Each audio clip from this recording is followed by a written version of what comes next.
New year, diba? Do you have new goals for yourself, Dina? Hindi na magsisimangot. Charot. Hindi po. Siyempre, full recovery sa tuhod ko and yun, maibalik ko po yung galaw ko po, yung laro ko po. Yun. Now, Dina, ang daming fans ang sumuporta sa inyong first game back this 2025. Do you have any message for them, to your family and friends? Go ahead. Thank you po sa inyo. 2025 pa rin, andito pa rin kayo. Hindi po. Thank you po sa lahat ng Choco Mucho Flying Titans na supporters. Maraming salamat na andito po kayo palagi. Mahal po namin kayo. And there you have it. The spotlight is hers. We have our player of the game, Dina Wong.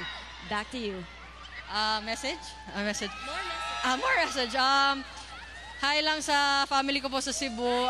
Pretty Tit, sinulog na po.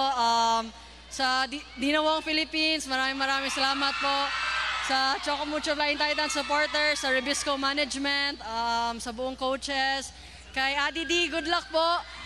And sa Wong family, hi ma, hi dad. It's in your.